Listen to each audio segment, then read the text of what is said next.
قال الحسین سألت ابی عن دخول رسول اللہ صلی اللہ تعالی علیہ وسلم فقال كان اذا آوى الى منزلي جزا دخوله ثلاثة اجزاء جزءا لله عز وجل وجزءا لآله وجزءا لنفسه ثم جزا جزء بينه وبين الناس فيرد ذلك بالخاصة على العامة ولا يدخر عنهم شيئا وكان من سيرته في جزء الأمة إيثار أهل الفضل بإذنه وقسمه على قدر فضلهم في الدين فمنهم ذو الحاجة ومنهم ذو الحاجتين ومنهم ذو الحوائج فيتشاغل بهم ويشغلهم فيما يصلحهم الأمة من مسألة عنه وإخبارهم بالذي ينبغي لهم ويقول ليبلغ الشاهد منكم الغائب وابلغوني حاجة من لا يستطيع إبلاغها ثبت الله قدمه يوم القيامة لا يذكر عنده إلا ذلك ولا يقبل من أحد غيره يدخلون ربادا ولا يفترقون إلا عن زواج ويخرجون أدلة يعني على الخير قال فسألت عن مخرجه كيف كان يصنع فيه قال كان رسول الله صلى الله تعالى عليه وسلم يخزن لسانه إلا فيما يعنيه ويؤلفهم ولا ينفرهم ويكرم كريم كل قوم ويوليه عليهم ويحذر الناس ويحترس منهم من غير أن يطوي على أحد منهم بشره وخلقه ويتفقد أصحابه وسأل الناس عما في الناس ويحذر الناس ويحترس منهم من غير أن يطوي على أحد منهم بشره وخلقه ويتفقد أصحابه وسأل الناس عما في الناس ويحذر الناس ويحترس منهم من غير أن يطوي على أحد منهم بشره وخلقه ويتفقد أصحابه وسأل الناس عما في الناس ويحذر الناس ويحترس منهم من كل ويحسن الحسن ويقبيه ويقبح القبيح ويواهي معتدل الأمر غير مختلف فيه لا يغفل مخافة أن يغفلوا ويملوا لكل حال عنده أطاعة لا يقصر عن الحق ولا يجاوز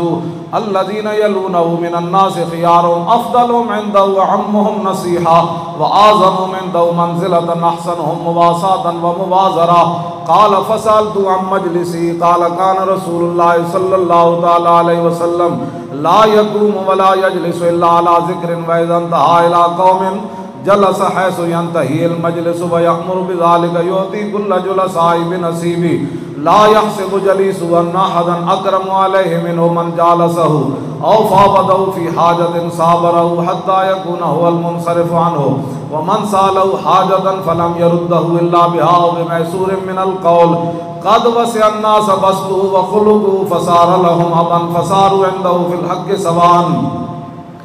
مجلسه مجلس علم وحياء وصبر وأمانة لا ترفع فيه الأصوات ولا تبن فيه الحرم ولا تنسى فلتاته متعادلين يتفاضلون فيه بالتقوى متواضعين يوقرون فيه الكبير ويرحمون فيه الصغير ويؤثرون فيه الكبير ويرحمون فيه الصغير ويؤثرون ذا الحاجة ويحفظون الغريب.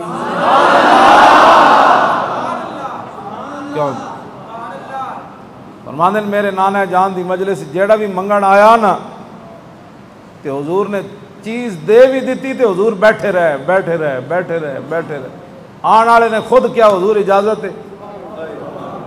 یہ صرف رسول اللہ دی مجلس ہی ہو سکتی کائنات. فرمایا میرے نانا جان خود فرماندے سن اوئے جیڑے میرے کو حاجتاں نہیں نہ پہنچا سکتے انہاں دی حاجتاں میرے تک پہنچایا کرو میں تاکہ انہاں دی حاجتاں پوریا کراں. فرمایا میرے نانا جان کو کوئی ایک حاجت لے کے آیا 2 لے کے آیا 1000 لے کے آیا پھر در رسول تو واپس نہیں گیا. تے میں کیویں واپس ہو سکتے ہیں تے میں دلوں کدی کڈی نہیں. ایویں بندہ کہتا ہے میرے حالات نہیں ٹھیک ایک باری دلوں حضور نو پکار کے ویکھتے صحیح تو پکارے کد نہیں تو کہنا یا رسول اللہ یار ایک باری دلوں یا رسول اللہ نکلی ہوئے نا تو میں تو منہ چ کڈی بھی کوئی نہیں سی اتنے فیض آباد صرف میرا دل عرض کر رہے سی حضور اج نہ سانو مار دیتا نا تو تماشا بڑا لگ جانا ہے.